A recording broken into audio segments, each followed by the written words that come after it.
पश्चिम बंगाल आसाममधल्या दणदणीत विजयानंतर दिल्लीत भाजप मुख्यालयात जल्लोष।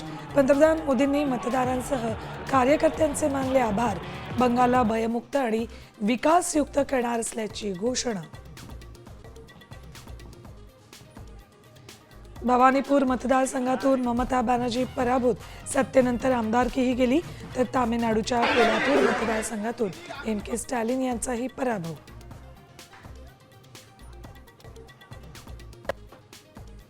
आम्ही ममता बॅनर्जींसोबत सहमत। भाजपकडून बंगालमध्ये 100 जागांची चोरी, राहुल गांधींचा आरोप।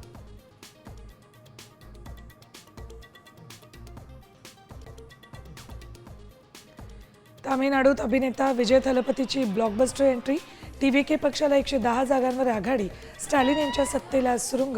59 वर्षांनंतर पहिल्यांदाच डीएमके एआयडीएमके शिवाय तिसऱ्या पक्षाकडे सत्ता।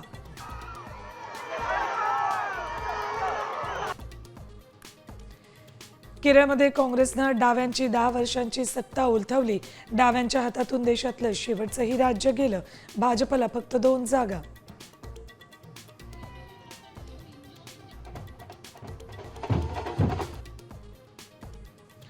बारामती आणि राहुरीत महायुतीची सरशी।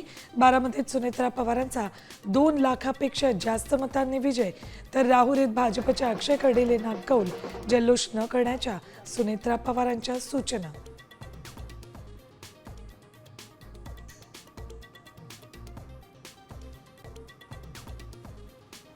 इराणच्या 6 युद्धनौका उडवत अमेरिकेकडून होर्मुझ खुलं।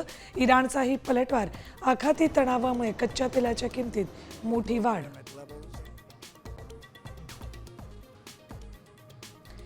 मुंबईत आज आणि उद्या 30 तास पाणी पुरवठा बंद। नवीन जलवाहिनी जोडणीच्या कामामुळे 6 वॉर्ड्समध्ये पाणी नाही।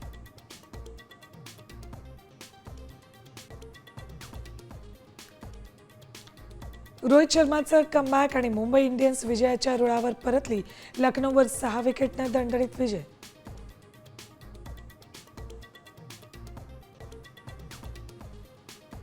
आणि आज अंगारकी चतुर्थी।